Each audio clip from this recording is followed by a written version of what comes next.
100 taon na ang nakalipas. Pumasok si Chen Qingyuan sa isang forbidden zone na tinatawag na Tianyuan.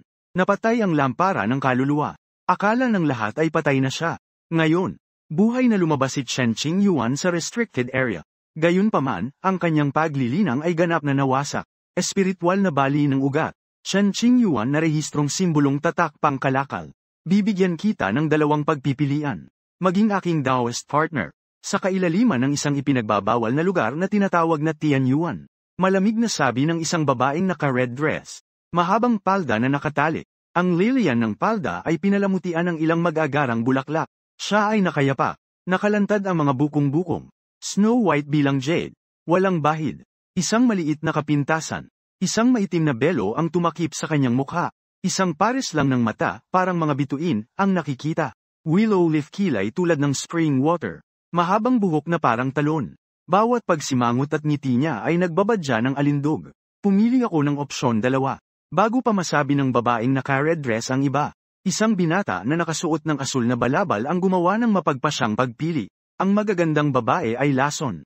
Lalo na ang mga babaeng nabuhay ng hindi mabilang na taon. Si Chen Qingyuan ay pinahirapan ng batang babae sa pulang damit sa loob ng 100 taon. Alam kung gaano siya nakakatakot. Hindi ako maakit sa itsura niya. Bukod sa kadahilanang ito, minsan nang nangako si Chen Qingyuan sa isang batang babae na maging kanyang Taoist partner. Huwag mong sirain ang iyong pangako. You little brat. Huwag magsisi. Pinandilatan ng babaeng naka-red dress si Chen Qingyuan. Malamig siyang ngumuso. Hinding-hindi ko ito pagsisisihan. Desidido si Chen Qingyuan. Pagkatapos ay gumawa ng 9 na kasunduan sa akin. Ililibre kita pagkatapos. Putulin ang karmak na relasyon sa iyo. Naglabas ng jade bracelet ang babaeng naka-red dress. Inabot niya ito kay Chen Qingyuan ng malayuan. Kinuha ni Chen Qingyuan ang jade bracelet. Pagsakay sa daan pauwi, siya ay nakulong sa kailaliman sa loob ng 100 taon. Sa wakas, makakaalis na ako sa nakakatakot na lugar na ito. Sobrang excited ako. Hilagang ilang. Fulyu Starfield. Sekta ng Shuangqing Dao. Master. Lumiwanag ang soul lamp ni Junior Uncle. Ang mga pangunahing miyembro na naka-duty sa Hall of Life and Souls ngayon. May natuklasan ang alagad. Nagmadali siyang pumunta sa Elders Council. Kalokohan. Mahigit 100 taon ng patay ang iyong Junior Uncle. Panloob. Isang matandang lalaki ang gumagawa ng tsaa. Sumisigaw ng malakas. Totoo. Kung hindi ka naniniwala sa akin, pumunta at tingnan para sa iyong sarili. Malaking bagay ito. Ang mga pangunahing disipulo ay naglakas loob lamang na magulat pagkatapos makumpirma ang impormasyon ng maraming beses. Nang marinig ito, nabulunan ng matanda ang tsaang iniinom. Nakatitig sa mata, talaga? Dumating sa Hall of Life and Soul. Ang isang soul lamp sa sulok ay lumiwanag na may mahinang liwanag. Ganun ba talaga? Bahagyang nang inig ang katawan ng matanda. Excited. At medyo hindi mapakali. Takot na masira ang posibilidad na ito. Pagtitiis sa paghihirap ng kawalan ng pag-asa muli, ang soul lamp ay muling nag-alab. Buhay pa ba talaga ang junior kong kapatid? Master, ano ang gagawin? Ang pangunahing disipulo ay humingi ng mga tagubilin. Suriin. Isang kislap ng pag-asa ang sumilay sa mga mata ng matanda. Nakakuyom na mga kamay. Seryosong ekspresyon. Ang kanyang pangalan ay Dong Wenjun. Siya ay isang sect-protecting elder ng Shuangqing Dao sect. Napakataas na katayuan. Natatanging katayuan. Mahigit 100,000 milya ang layo mula sa Shuangqing Dao sect. May isang sinaunang ipinagbabawal na lugar. Pinangalanang Tianyuanqing. 100 taon na ang nakalipas. Kakaibang phenomena manifest sa Tianyuan Forbidden Zone. May mga taong nagsasabing nakakita sila ng langit at lupa. Ang kayamanan ay nahulog sa restricted area.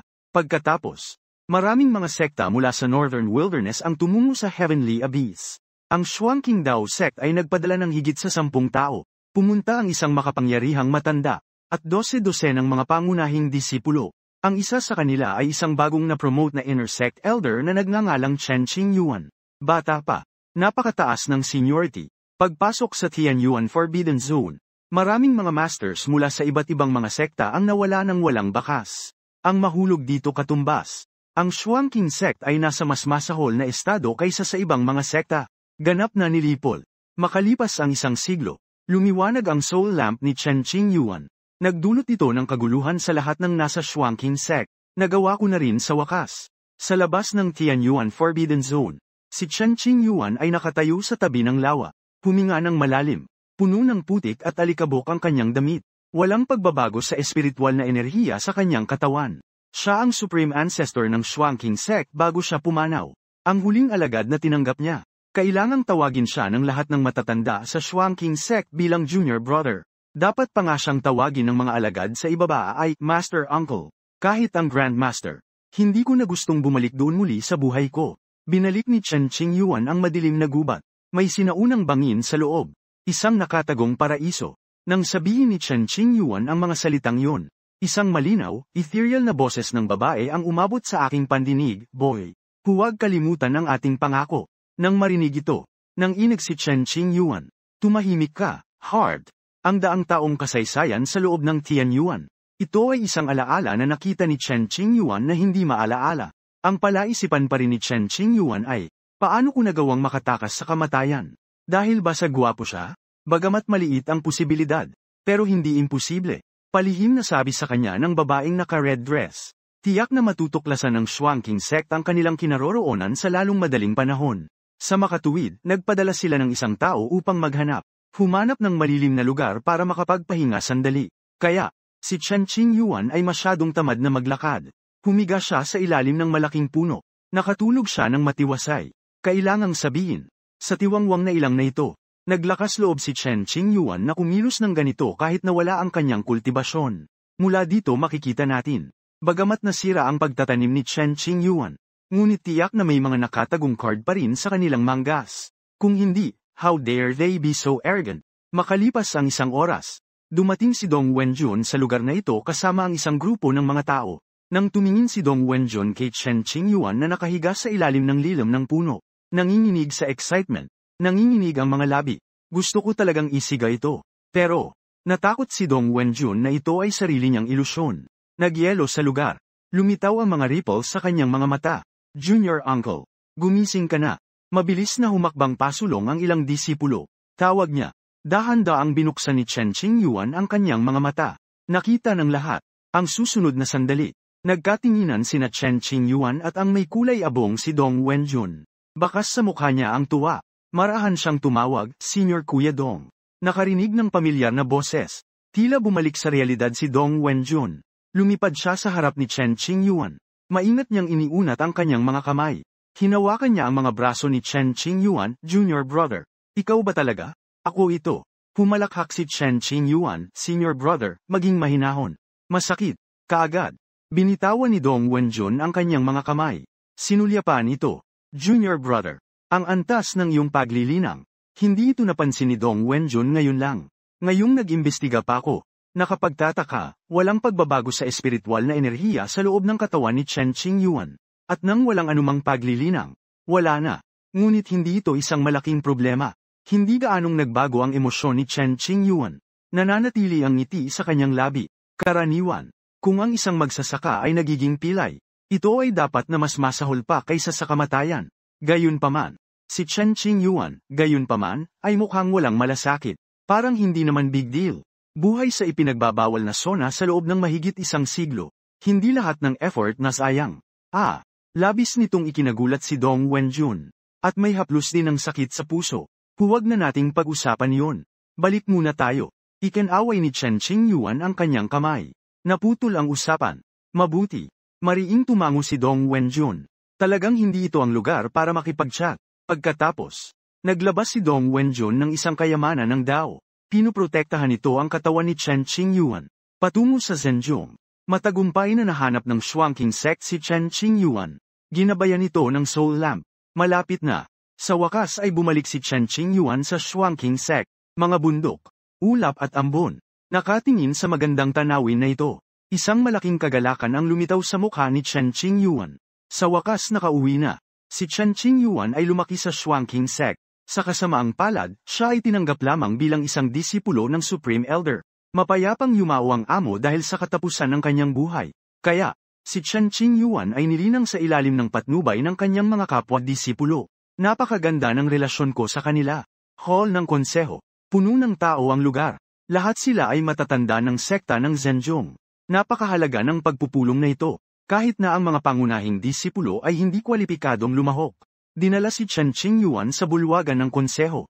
Nakatingin sa lahat ng pamilyar na mukha. Nakayuko na nakadaop ang mga kamay, pagbati sa lahat ng nakatatandang kapatid. Ang pinuno ng sekta ng Shuangqing sect ay pinangalanang Lin Changsheng. Siya ang nakatatandang kapatid ni Chen Qingyuan. Junior brother, paano ka nakaligtas? Umupo si Lin Changsheng sa pangunahing upuan. Alam na natin ang pangkalahatang sitwasyon. Mabuti. Ito ay isang mahabang kwento. Mahirap sabihin.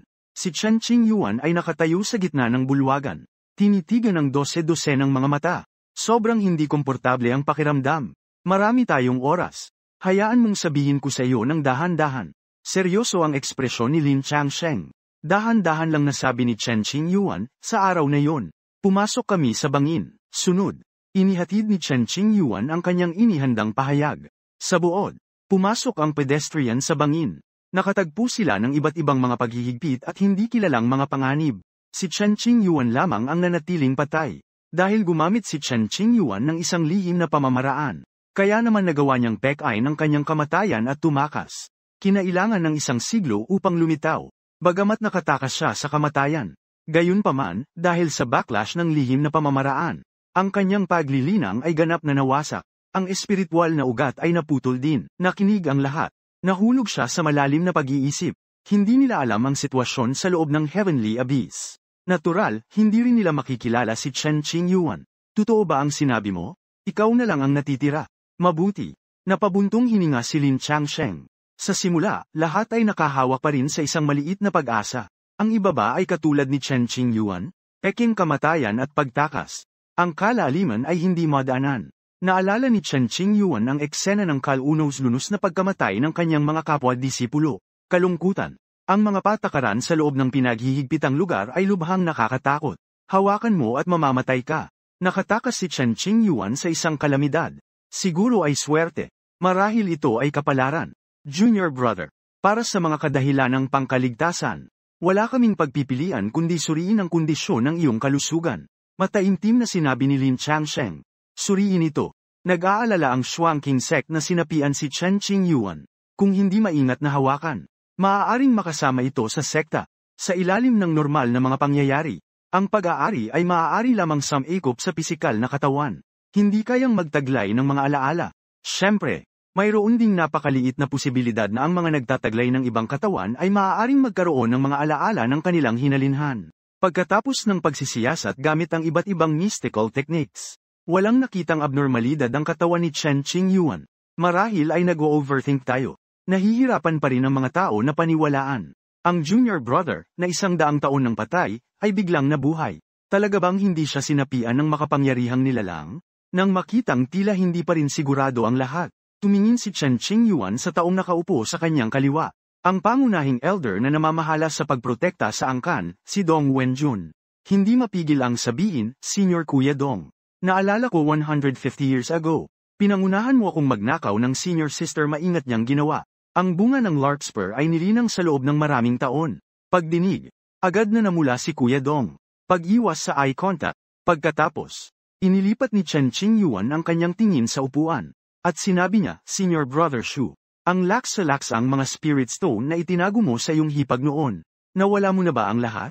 Kumungat ang noo ni Senior Brother Shu. Nanlaki ang mga mata. Nataranta. Para bang natatakot na may makarinig.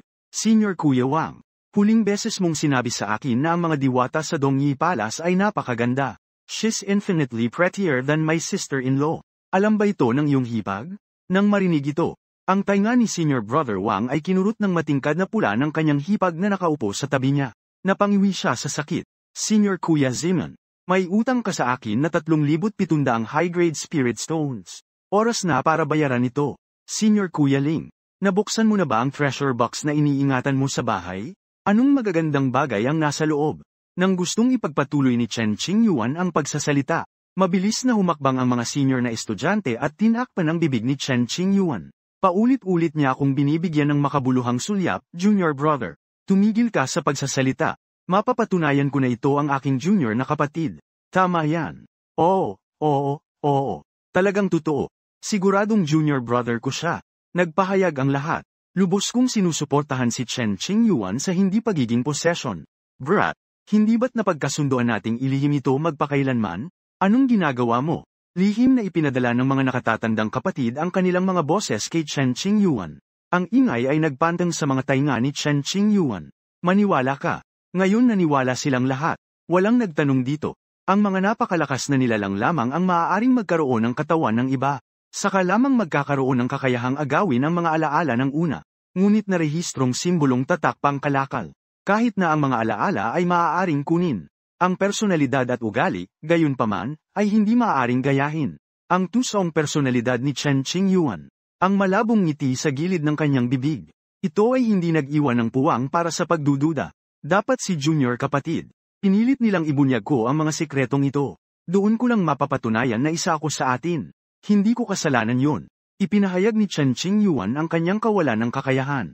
Upang patunayan ang kanyang pagiging inosente. Wala kaming choice kundi isakripisyo ang aming mga nakatatandang kapatid. Junior brother. Sige na. Bakit ka tumigil sa pagsasalita? Kanang bahagi. Malungkot ang mga mukha ng mga senior na babaeng estudyante. Matalas na mata. Ang mga bagay ay nabuo hanggang sa puntong ito.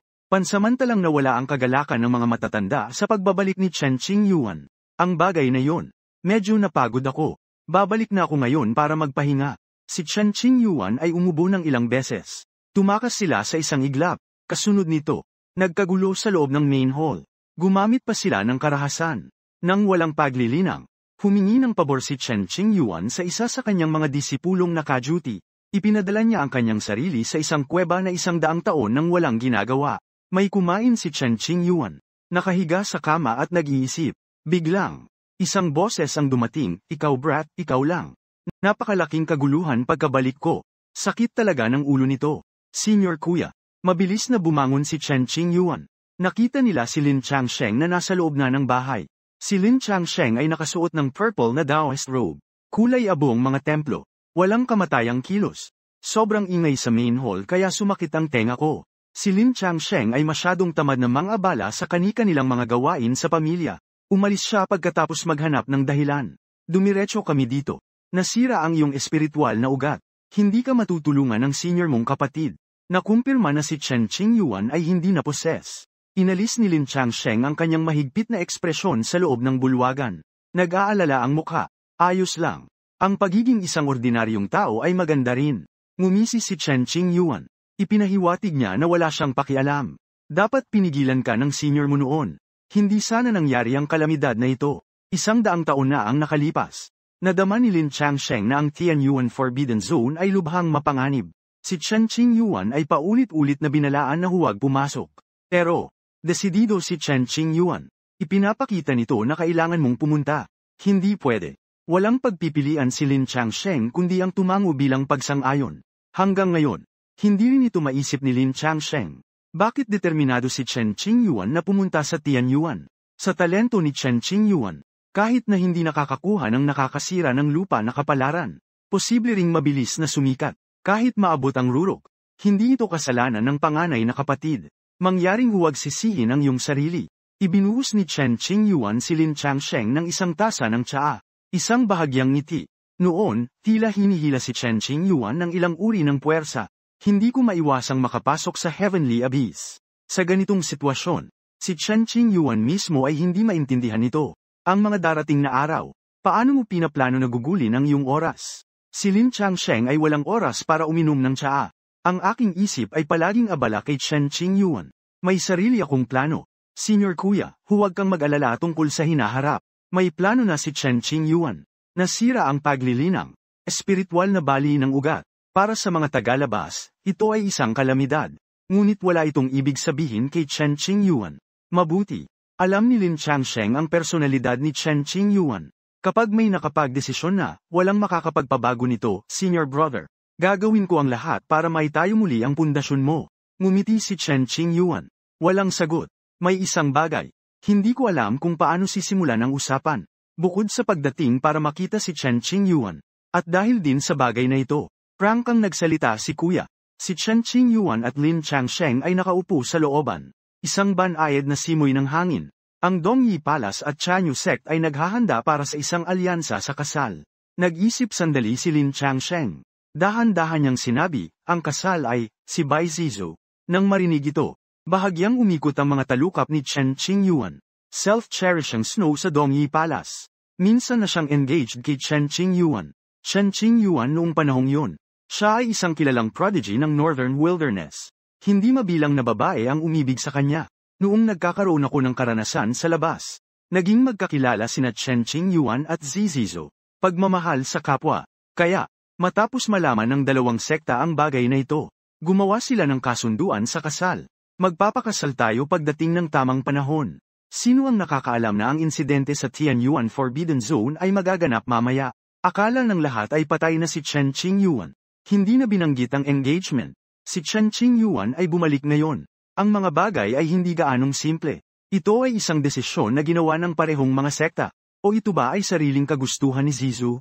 Mas naging seryoso ang ekspresyon ni Shen Qingyuan. Sinasabing ang batang pinuno ng sekta ng Chanyu Sect, binigyan niya si Bai Zizu ng isang espiritual na tableta. Tulungan siyang masira ang kanyang antas ng paglilinang. Naabot ang Golden Core Realm. Sa aking palagay, dahil tinanggap ni Bai Zizu ang kabaitan ng kabilang partido, tiyak na hindi ito nangangahulugan na sila ay tumatanggi. Inihayag ni Lin Changsheng ang impormasyong alam niya. Ang landas ng paglilinang, nahahati sa Acquired Realm, Innate Realm, at Yellow Spirit Realm. Mahiwagang Spirit Realm, Earthly Spirit Realm, Heavenly Spirit Realm. Ito ang 6 na kaharian ng pisikal na katawan. Ito ang pundasyon ng landas ng paglilinang. Pataas pa, ito ang Golden Core Realm, Nascent Soul Realm, at Deity Transformation Realm. Integration Realm, Tribulation Transcending Realm, Mahayana Realm. Shen Qingyuan 100 taon na ang nakalilipas. Isa siyang cultivator sa Nascent Soul Stage. Siya ay pinarangalan bilang nangungunang figura sa mga nakababatang henerasyon sa Northern Wilderness. Kailan opisyal na magaganap ang kasal? Ang mga mata ni Shen Qingyuan ay komplikado. Mahinang tanong niya. Makalipas ang 1 taon. Kinakalkula ko ang oras. Sagot ni Lin Changsheng. Nakikita ko. Bahagyang tumango si Shen Qingyuan. Wala nang sinabi pa. Junior brother. Since buhay ka pa. Sa makatuwid, ang iyong pakikipag-ugnayan kay Zixizo ay hindi itinuturing na sarado. Siguro, may ipapadala ang Dongyi Palace. Baka dumating din siya. Nag-aalala si Lin Changsheng tungkol dito. Sa takot na si Shen Qingyuan ay mapahamak. Buti na lang andito ka. Tingnan natin kung paano siya pipili. Si Shen Qingyuan ay hindi nagpakita ng anumang malakas na pagbabago bago sa emosyon. Palaging mapanatili ang isang kalmado at binubuo na kilos. Natatakot ako. Nag-alinlangan si Lin Changsheng, may gustong sabihin ngunit pinigilan ang sarili. Senior kuya, pagod na ako. Gusto kong magpahinga saglit. Pinutol ni Shen Qingyuan si Lin Changsheng. Kinapa niya ang kanyang mga templo. Mabuti. Tapos hindi nakita guguluhin. Binigyan ni Lin Changsheng ng matalim na tingin si Shen Qingyuan. Tumayo ka. Dahan-dahan siyang naglakad palabas. Ilang araw. Ang balita ng muling pagkabuhay ni Shen Qingyuan ay kumalat sa lahat ng panig. Nagdulot ito ng kaguluhan. Sabay-sabay. Ang balita na si Shen Qingyuan ay naging lumpo ay kumalat din. Napabuntong hininga ito sa hindi mabilang na mga tao. Maraming talakayan. Ang balitang ito. Natural, ang balitang ito ay nakarating din sa pandinig ng mga nakatataas sa Dongyi Palace. Upang matiyak na ang pag-aayos ng kasal ay hindi maabala. Agad na nagpadala ang Dongyi Palace ng mga tauhan upang hawakan ang sitwasyon. Makalipas ang ilang araw, isang respetadong babaeng elder mula sa Dongyi Palace ang dumating. Ang pangalan ng matanda ay Yao Suso. Nasa katanghaliang gulang na hitsura. Kaakit-akit pa rin. Ang mabuting pakikitungo ng Shuangqing Sect, hindi mahanap ni Yao Suso ang anumang kasalanan dito. Ngunit, ang dapat sabihin ay kailangan pang sabihin. Hindi natin maaaring hayaang maging walang kabuluhan ang paglalakbay na ito, Sect Master. Maaari ba akong magkaroon ng karangalan na makilala si Elder Shen Qingyuan? Pwede. Bamantong hininga si Lin Changsheng sa loob. Sa ibabaw, walang emosyonal na pagbabago-bago. Magpadala ng isang tao upang ipaalam kay Shen Qingyuan. Nalaman ni Shen Qingyuan ang bagay na ito. Ang alagad na naghatid ng mensahe ay sumakay sa mahiwagang kayamanan. Dinala niya ako hanggang sa Council Hall. Sa loob ng bulwagan. Kumulat ang ambon. Parang nasa ulap. Nang pumasok si Shen Qingyuan, lahat ng mata ay napalingon. Pinalaki ni Yao Suso si Shen Qingyuan. Lihim na pagsisiyasat. Naisip niya sa kanyang sarili, talagang wala siyang silbi. Sayang naman. Bumalik sa araw. Ang pangalan ni Shen Qingyuan ay umalingaw-ngaw sa buong Northern Wilderness. Napakaganda. Ngayon, naging inutil siyang tao. Naputol ang lahat ng espiritual na ugat. Kuya Jin. Yumuko si Shen Qingyuan kay Sect Master Lin Changsheng. Tumalikod siya at umupo sa bakanteng upuan sa tabi niya.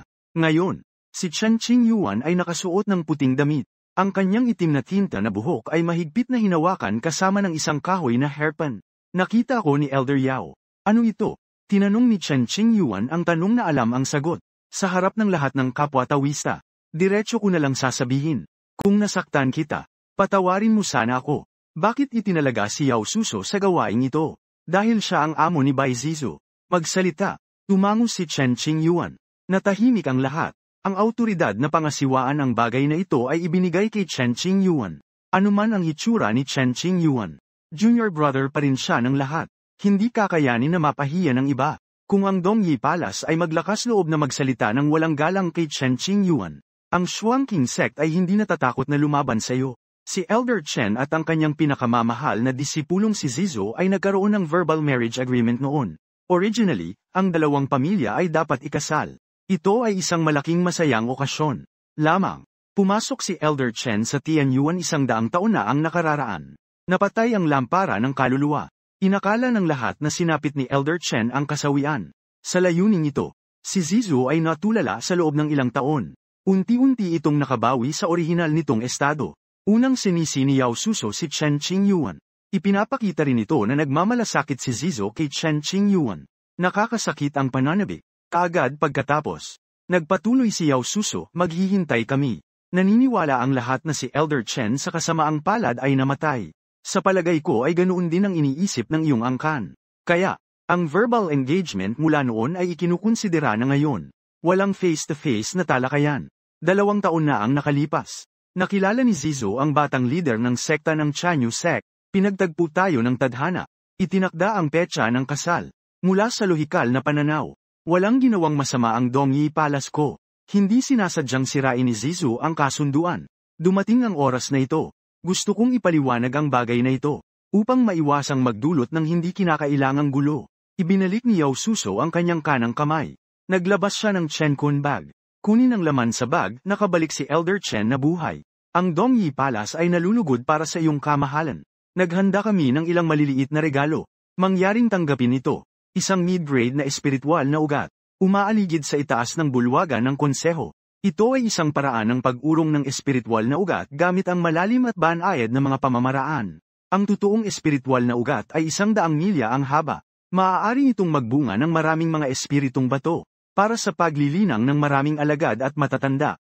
Ito ay hindi maliit na regalo. Bagamat hindi masyadong nilinaw ni Yao Suso ang kanyang punto, ngunit malinaw na narinig ito ng lahat. At talagang walang mali dito. Una, ipaliwanag ang sitwasyon. Pagkatapos ay ipinakita ang isa pang mapagbigay na regalo. Ito ay isang pagpapakita ng paggalang sa Shuangqing sect. Kung ang Shuangqing sect ay magpapatuloy sa mga kahilingan nito, iyon ay sa halip ay kasalanan ng Shuangqing sect. Kung tutuusin, ang kontrata ng kasal mula noon ay hindi dokumentado. Gumawa ng espesyal na paglalakbay ang Dongyi Palace para humingi ng tawad. Medyo maganda na. Humihingi ng paumanhin ang Dongyi Palace. Una, ang Shuangqing sect ay hindi madaling masaktan. Pangalawa, ayaw nilang magdulot ng gulo ang Shuangqing sect sa oras na iyon. Junior brother, ano sa tingin mo? Hindi agad nakagawa ng desisyon si Lin Changsheng. Sa halip, tumingin siya kay Chen Qingyuan. Bagamat ang isang kasunduan sa pagitan ng dalawang partido ang magiging pinakamagandang resulta, ngunit si Lin Changsheng ay natatakot na saktan ang dignidad ni Chen Qingyuan. Dapat itong hawakan ng may pag-iingat. Marunong maging magalang si Yao Changlao. Pagkatapos ay bawiin mo. Nag-isip sandali si Chen Qingyuan. Walang ekspresyon. Pagdinig. Bahagyang umangat ang talukap ng lahat. Sumikip ang puso ko. Sumimangot si Yao Suso. Tanong niya, ano ang ibig mong sabihin, Elder Chen? Ang verbal marriage agreement noon pa man. Hindi naman talaga dapat masyadong seryosohin. Ngunit, gustong tapusin ang sanhi at bunga na ito. Hayaan si Zek Sizu na pumunta doon. Basta dumating siya. Ipinapangako kong hindi ako magdudulot ng gulo. Sabi ni Chen Qingyuan sa seryosong tono. Sabihin mo ito. Gusto kong makita kung kusang kumikilos si Zek Sizu. O pinilit ba ito ng sekta? Bago pumunta sa Tianyuan, nakausap na ni Chen Qingyuan si Bai Zizu. Sa oras na yon, gaya ng sinabi ni Zizu, maghihintay ako kahit anong mangyari. Hinding-hindi ko ito pagsisisihan, kahit 1,000 o 10,000 taon. At, si Fu Zizu ay isang ordinaryong disipulo lamang noon. Nakatanggap si Chen Qingyuan ng espesyal na pagsasanay mula sa Dongyi Palace dahil dito. Masasabing, si Bai Zizu ay nagtataglay ng maraming bagay. Lahat ay mga regalo mula kay Chen Qingyuan. Kung talagang kusang ginawa niya ito, hindi siya magagalit ni Chen Qingyuan. Pagkatapos ng lahat, sa mata ng mundo, patay na siya. Walang dapat sisihin. Ilang bagay. Mas mainam na pag-usapan ng mga kasangkot ang mga bagay-bagay ng harapan. Ipaliwanag ito ng malinaw ng harapan. Ganyan dapat. Naisip ni Yao Suso na sinusubukan ni Chen Qingyuan na gamitin ito bilang dahilan para gumawa ng kaguluhan. Parang hindi naman ganon. Tumango siya bilang pagsang-ayon, in a few days. Kaya hiniling niya kay Zizo na puntahan si Elder Chen. Bilang karagdagan, gusto talaga ni Elder Yao na magpadala ng regalo para ipagdiwang ang aking pagbabalik. Ang isang mid-grade na espiritual na ugat ay malayo sa sapat. Bagamat si Chen Qingyuan ay walang kultibasyon sa ngayon. Pero matalas ang mata niya.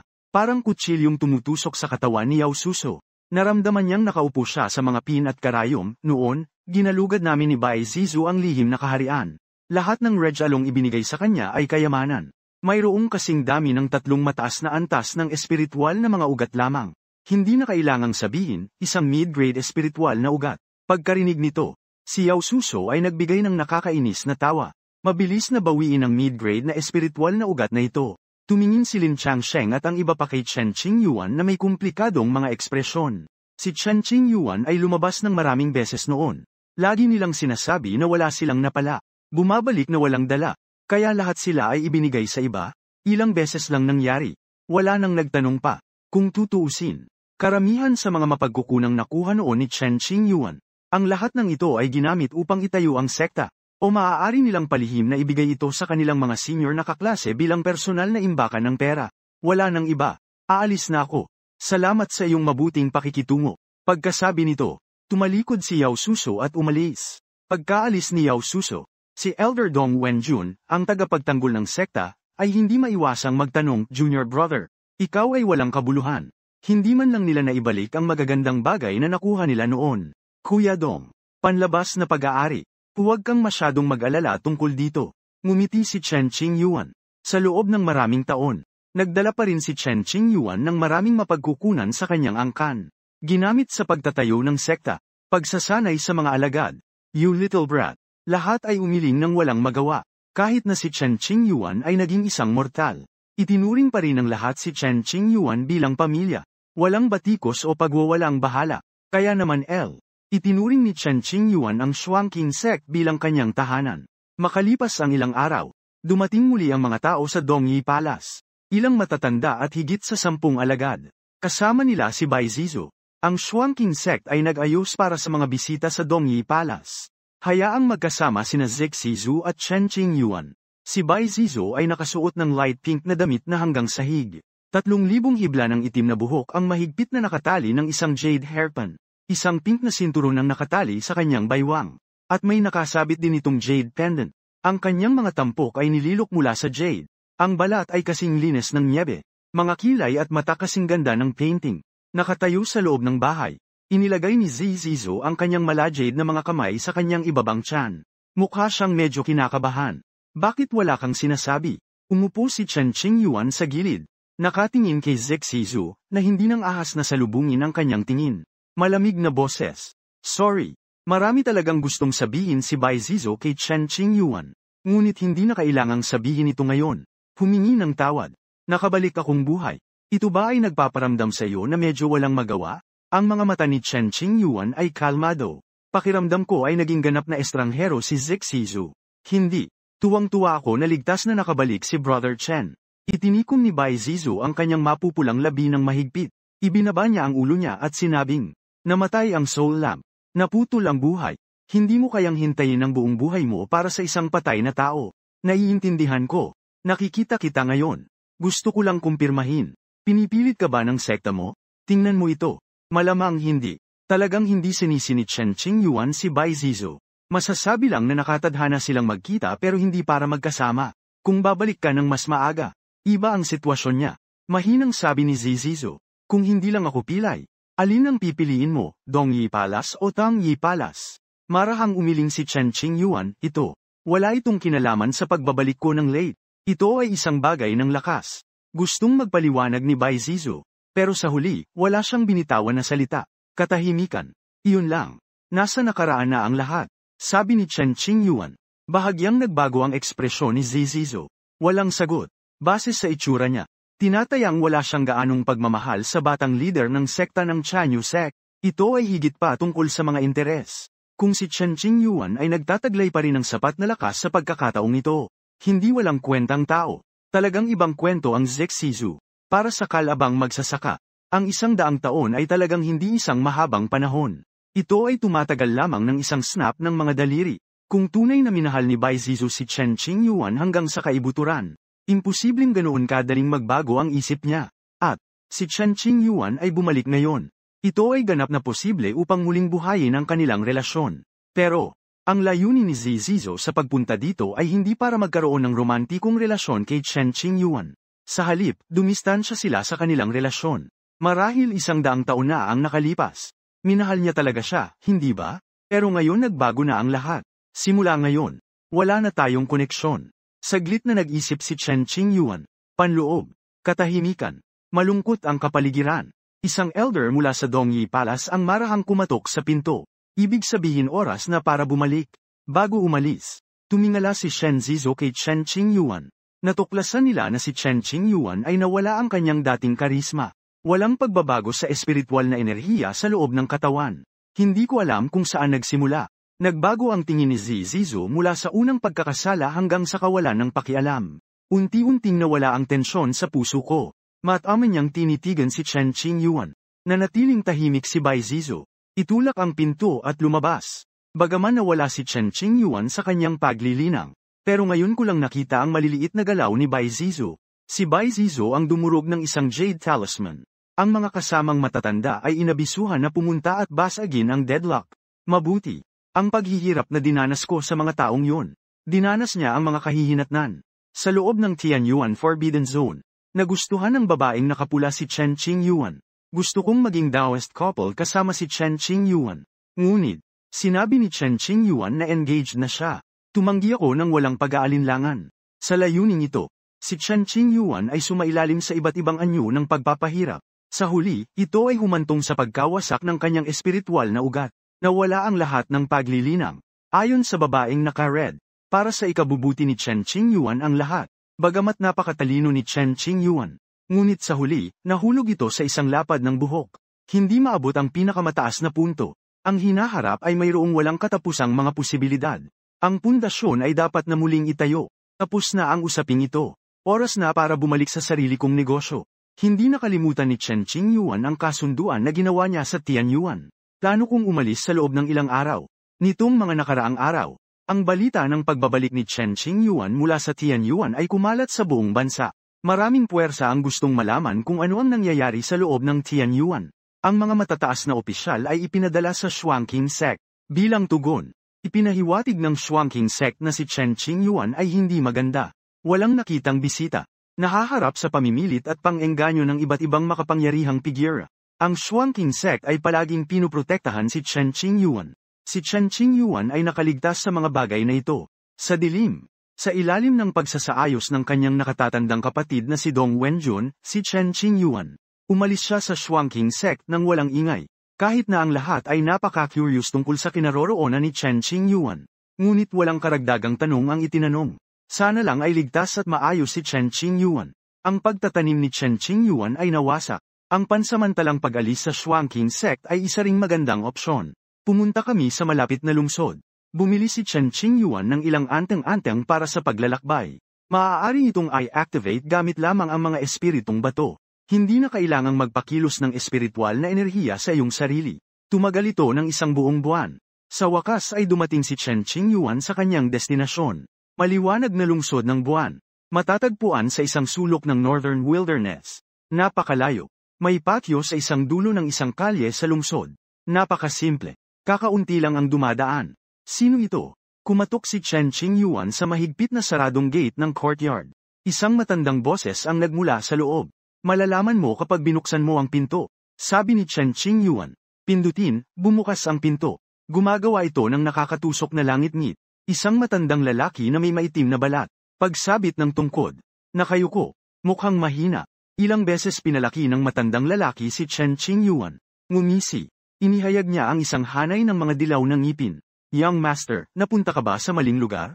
Hindi ka napunta sa maling lugar. Akin ka. Speaking of, naglabas si Chen Qingyuan ng isang kahoy na plate na halos kasing laki ng palad. The instant I saw this wooden sign, mabilis na nagdilat ang mga pupil ng matanda. Nag-iba agad ang ekspresyon niya. Sobrang seryoso. Kasunod nito, mataimtim na sinabi ng matanda, mangyaring pumasok. Ang kahoy na plate na ito ay isang bagay na inilabas ni Chen Qingyuan mula sa Tianyuan. Malaki raw pabor ang pagkakautang ng may-ari ng kahoy na plate. Gamitin ito bilang isang token. Ang Panginoon ng kahoy na plaka ay maaaring gawin ng anumang bagay, kasama ang pagkuha ng kanyang buhay. Saan mo nakuha ito, young master? Pagkapasok, parang ibang tao ang matanda. Matalas na mata. Tanong niya sa malalim na boses. Tianyuan. Si Chen Qingyuan ay tapat na nagsalita. Nang marinig ito, ibinaba ng matanda ang kanyang bantay. Yumuko siya kay Chen Qingyuan upang ipakita ang paggalang. Kaagad pagkatapos, naisip ng matanda ang nangyari kamakailan. Young master, maaari ka bang maging Chen Qingyuan ng Shuangqing sect? Tama yan. Tumango si Chen Qingyuan bilang pagsang-ayon. Dahil nakuha ng young master ang wooden plaque. Kung gayon ako, ang matandang ito, ay dapat tumupad sa aking pangako. Ano ang maaari kong gawin para sa iyo? Handang isakripisyo ng matanda ang kanyang buhay. Sobrang seryoso. Mayroon bang anumang paraan upang matulungan akong muling itayo ang aking pundasyon? Ipinaliwanag ni Chen Qingyuan ang kanyang layunin. Mayroon. Sinuri ng matanda ang pisikal na kondisyon ni Chen Qingyuan. Tumango siya at sinabing, akala ko ito ay isang bagay na malaki. Napakasimple noon. Sigurado ka ba? Tanong ni Chen Qingyuan sa isang kainahinalang tono. Hindi mahirap. Sabi ng matanda. Maaari ko bang tanungin ang iyong marangal na pangalan, senior? Lahat ng matataas na miyembro ng Shuangqing sect ay pinagsama. Wala akong maisip na paraan para matulungan si Chen Qingyuan. Pero, ang matandang nasa harapan niya, gayunpaman, ay naisip na hindi ito mahirap. Pinuno nito ng sindak si Chen Qingyuan. Nakakuyom ang kamao at nagtatanong. Isa lang siyang makulit na matanda. Humalakhak ang matanda na nakakahiya sa sarili. Kaya paano ko haharapin ang aking senior? Si Chen Qingyuan ay matalinong umiwas sa pagpindot sa bagay na yun. Tawagin mo na lang akong lumpo, sir. Bumaba ang tingin ng matanda. Itinuro ang kanyang naputol na kanang guya at ang saklay sa kanyang kamay. Mahinahong sabi, paano kaya yon? Hindi nang ahas si Chen Qingyuan na tawagan ng isang tao bilang isang master. Ang misteryoso at hindi mahuhulaan na hinalinhan ay isang pilay. Madaling masaktan ang mga tao. Hindi mahalaga. Walang pakialam ang matanda sa ganitong paraan ng address. Walang pakialam na mukha. Susunod. Ang matanda ay nag-ayos ng tirahan para kay Chen Qingyuan. Manatili saglit. Kailangan niyang lumabas. Maghanda ng ilang bagay para muling itayo ang ugat ng daw ni Chen Qingyuan. Salamat sa iyong tulong, senior. Hinawakan ni Chen Qingyuan ang kanyang mga kamay at sinabi, ito ang dapat kong gawin. Ibinalik ng matanda ang pana. Tumalikod at lumabas ng pinto. Ang looban ay kalat. Tumingin si Chen Qingyuan sa paligid. Napansin ko ang mga sapot ng gagamba sa sulok at naninilaw na mga bulaklak sa kama. Mga lantang dahon, mga slab ng bato na inilatag sa dilaw na putik na lupa. Sa kahabaan nitong 3 landas na bato sa ilalim ng iyong mga paa, nakakita si Chen Qingyuan ng isang kakahuyan. Maraming tuyong panggatong na nakatambak sa loob. Kakaiba. Nalilitong bamulong si Chen Qingyuan sa kanyang sarili, bakit ang matandang senior? Ang kanilang pamumuhay ay walang pinagkaiba sa mga ordinaryong tao. Pagkatapos ng pagmamasid ni Chen Qingyuan, ang mga kasangkapan sa looban na ito ay pawang mga ordinaryong bagay. Mesa at upuan na gawa sa kahoy. Alikabok sa buong lupa. Napatingin sa woodshed. Naglakad si Chen Qingyuan sa kabilang panig. Kung ikukumpara sa simpleng woodshed, mas gusto ni Chen Qingyuan na mamasyal sa hardin. Nakalulugod sa mata. Si Chen Qingyuan ay isa na ngayong mortal. Kailangan kong lumabas para bumili ng pagkain araw-araw. 10 araw akong nanirahan dito. Medyo naging pamilyar na ako sa mga kalapit na kalye. Ang hangin ng taglagas ay malamig. Isang lamig ang dumaan. Nagpasya si Chen Qingyuan na magluto ng lugaw. Painitan ang iyong katawan.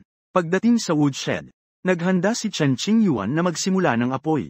Isang putol na espada na ginamit sa pagpuputol ng kahoy ang natagpuan sa loob ng woodpile.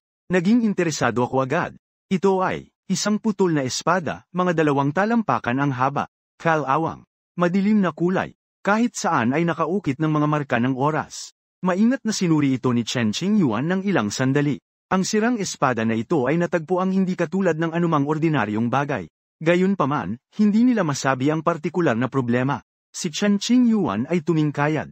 Inaabot ang kamay upang kunin ang sirang itim na espada na nakalatag sa lupa. Hawakan sa dulo ng daliri. Biglang lumubog ang katawan ni Chen Qingyuan. Parang di mabilang na bundok ang dumampi sa dibdib ko. Isang pakiramdam ng inis ang bumalot sa akin. Ang pakiramdam na ito ay lumakas at lumakas. Ang noo ni Chen Qingyuan ay natatakpan ng makapal na patong ng malamig na pawis. Tulad ng nagpasya si Chen Qingyuan na gamitin ang mga mapagkukunan mula sa ang trump card ng Tianyuan Forbidden Zone. Isang banayad na simoy ng hangin ang umiip sa kakahuyan. Sandali. Ang mapang-ipang aura na nagmumula sa itim na sirang espada ay nawala ng walang bakas. Binawi ni Chen Qingyuan ang kanyang kamay. Ang young master na may tense na ekspresyon. Bumalik na ang matanda. Kasabay nito, ang matanda, nakasandal sa kanyang tungkod, ay pumasok sa bakuran. Walang laman na mga kamay. Si Chen Qingyuan ay lumabas ng kakahuyan. Harap-harapan ang matanda. Walang pagtatago. Prangkahan niyang sinabi, "Salamat sa tulong mo, senyor, ngayon lang. Kung hindi, mahihirapan ako." Isang sirang espada. Paano mo posibleng saktan ang young master? Puno ng kulubat ang mukha ng matanda. Isang bahagyang ngiti. Kung ito ay isang sirang espada, wala nang mahalagang espada sa mundo. Bagamat nawala na ngayon si Chen Qingyuan sa kanyang paglilinang, ngunit kitang-kita pa rin ang nakakatakot na katangian ng itim na sirang espada. Nagbibiro si young master. Kahit espada ay ganito. Gaano dapat kalakas ang matandang lalaki na nagtataglay ng espadang ito? May nakuha ka ba sa paglalakbay na ito, senyor? Hindi na itinuloy ni Chen Qingyuan ang usapin. Binago ang usapan. Young master, makatitiyak ka. Hindi talaga makatwiran. Dahan-daang tumango ang matanda. Noon, sa loob ng Tianyuan Forbidden Zone, nakatagpo ni Chen Qingyuan ang isang babaeng nakapula. Mahiwagang pinagmulan. Hindi maarak na lakas. Pinutol ng babaeng nakapula ang espiritual na ugat ni Chen Qingyuan. Nawala ang paglilinang. Pagkatapos, binigyan ng babaeng nakapula si Chen Qingyuan ng isang kahoy na plate. Pagkaalis ni Chen Qingyuan sa restricted area, natagpuan niya ang matanda. Maaari nitong muling hubugin ang ugat ng tao. Dalhin ang iyong talento sa susunod na antas. Binuksan ng matanda ang isang lihim na silid na nabuklod ng maraming taon. Sa loob ay may bathtub na gawa sa ice stone. Isang lamigang bumalot sa bawat sulok ng selyadong silid. Kumuha sila ng iba't ibang halamang gamot at iba pang mga kinakailangang bagay. Pinahubad ng matanda si Chen Qingyuan ng kanyang kamiseta. Naka-cross-legged sa loob ng ice bucket. Sinunod ni Chen Qingyuan ang utos ng matanda. Nakaupo sa ice bucket naghihintay. Kalmado. May narinig ako kamakailan. Ang Dongyi Palace at Chanyu Sect ay malapit ng bumuo ng isang alyansa sa kasal. Alam ba ito ng young master? Kinalikot ng matanda ang mga halamang gamot. Nagsasalita sa paus na boses. Alam ko. Bahagyang tumango si Chen Qingyuan. May magagawa ba ang matandang ito para sa akin? Ang paglalakbay na ito. Ang matanda ay lubusang nag-imbestiga sa background ni Chen Qingyuan. Bukod sa, pumunta rin ang matanda sa hangganan ng Heavenly Abyss Forbidden Land. Hindi kailangan. Umiling si Chen Qingyuan, naputol na ang sanhi at epekto. Senyor, hindi mo kailangang mag-abala. Buti naman. Ang matanda ay naglagay ng iba't ibang mahalagang halamang gamot sa balde ng yelo. Ang kanyang maulap na mga mata ay tila nakita ang lahat ng bagay sa mundo. Tiningnan ni Chen Qingyuan ang mga halamang gamot na ito. Labis na nagulat. Maliit na pulang ulap. 8 tallest na dahon. White moon vine. Casual ko itong sinulyapan. Lahat ng mga ito ay lubhang mahalagang mga gamot sa mundo. Ito ay isang bagay na maaasahan mo lamang na makaharap. Mayroon ding napakaliit na bilang ng mahalagang gamot. Bagamat hindi maalala ni Chen Qingyuan ang pangalan. Ngunit ang halaga nito ay tiyak na mas mataas. Young Master. Ang muling pagtatayo ng pundasyon ay maaaring maging masakit. Magiliw na ipinaalala sa kanya ng matanda ang isang bagay. Gumawa ng hakbang ang senior. Kaya ko namang kumapit. Mariing tumango si Chen Qingyuan. Handa na. Pagkatapos, isang malawak, walang hanggan na espiritual na enerhiya ang nagsimulang dumagsa sa loob ng katawan ng matanda. Kumikinang sa liwanag ang sahig ng secret room. Lumitaw ang isang sinaunang hanay ng mga pattern ng Dao. Kaagad pagkatapos, hinampas ng matanda ang ice bucket gamit ang kanang palad. Isinaaktibo niya ang mahusay na porma sayon sa kanyang kaliwang palad na nakaharap pababa. Sa itaas ng umiikot na silid, tila hindi mabilang na mga bituin ang lumitaw. Isang malawak at walang hangganang dagat ng mga bituin ang bumalot dito. Sa maikling panahon, biglang nakaramdam ng pagkahilo si Chen Qingyuan. Napigilan ang katawan. Hindi makagalaw. Habang tumatagal, naramdaman pa ni Chen Qingyuan na ang kanyang kaluluwa ay umalis sa kanyang katawan. Pinutol ng hindi mabilang na kutsilyo. Sobrang sakit. Hindi niya maiwasang magpakawala ng mahinang ungol. Kinagat ni Chen Qingyuan ang kanyang mga ngipin. Pawis na pawis. Ang sakit ay tumitindi. Unti-unting nawala ng pag-asa si Chen Qingyuan. Hindi tumigil ang matanda. Malamig niyang pinagmamasdan si Chen Qingyuan, na labis na nagdurusa. Isang buong oras ang lumipas. Namula ang mukha ni Chen Qingyuan sa sakit. Bumukas ang balat. Duguan. Kung pagmamasdan mong mabuti, ang mga laman loob ay makikita sa pamamagitan ng punit-punit na laman. Nakakaloka. Isang sinag ng gininto ang liwanag ang lumitaw sa dibdib ni Chen Qingyuan. Parang buto. Dumating na ang oras. Nagbago ang ekspresyon ng matanda. Magpatuloy ka agad sa susunod na hakbang. Isang makapal na lamig ang bumalat kay Chen Qingyuan. Naghalo ang dugo at mga halamang gamot. Makapal na eskarlata. Nakakatakot tingnan. Ngayon, ang matanda ay bumuo ng mga selyo ng kamay. Isang itim na kahon ang bumungad sa aking harapan. Maingat na buksan ang kahon. May isang piraso ng buto sa loob. Isang itim na buto na halos isang talampakan ang haba. Parang uling. Kakayanin niya ba? Sinulyapan ng matandang lalaki si Chen Qingyuan, na nahimatay sa sakit. Dahan-daang lumipat ang kanilang tingin sa mga itim na buto sa loob ng kahon. Bulong sa sarili. Ayon sa alam ng matanda, ang itim na buto na ito ay ang relic ng isang sinaunang nilalang. Nasawi siya dahil sa isang labanang nakadurog sa lupa. Sa huli, itong sirang buto na lang ang natitira. Nagpunta ko kamakailan sa Tianyuan Forbidden Zone. Sinunod ng matanda ang utos ng dalagang nakapula. Dalhin ang Black Bone. Ang muling pagtatayo ng pundasyon ay hindi isang mahirap na gawain. Ang kahirapan ay ang pagpasok ng itim na buto sa katawan ni Chen Qingyuan. Magagawa ba talaga ito? Sa simula pa lang. Medyo nataranta ang matanda. Hindi ko alam ang gagawin ko. Nang maglaon, ipinadala ng babaeng nakapula ang kanyang boses. Kailangan lang i-activate ng matanda ang Dao Array. Nakita ang dibdib ni Chen Qingyuan. Isang gintong buto ang lumitaw. Ang itim na buto ay maaaring alisin. Ang lahat ay nauna ng itinakda. Pagkaraan ng ilang sandali, lumutang ang mga itim na buto. Natuklap ang layer ng substance sa ibabaw ng itim na buto na may kaluskos. Nahayag ang kulay ng purong ginto. Maraming sinaunang batas din ang nakasulat dito. Nang makatiis sa pagsubok ng panahon, nagkontrata ang mga mag-aaral ng matanda. Thanks sa lahat. Pinapanood ang itim na buto na damapo sa Chen Qingyuan. Dahan-dahan. Ang itim na buto ay direktang sumanib sa katawan ni Chen Qingyuan. Hindi alam. Kahit paano nag-imbestiga ang matanda. Walang natuklasang nahanap. Siya ay talagang isang pambihirang tao. Noong una, medyo lumalaban si Chen Qingyuan sa Black Bone. Mabilis na nawala ang hindi pangkaraniwang bagay na ito. Perpektong akma. Sila ay tunay na naging isa. Makalipas ang ilang araw, nagising si Chen Qingyuan. Ang matanda ay nanatili sa kanyang tabi sa buong oras. Natatakot ako na baka may mangyari. Nang makitang gising na si Chen Qingyuan, ang mabigat na nakasabit sa puso ng matanda. Sa wakas ay may babako na ito.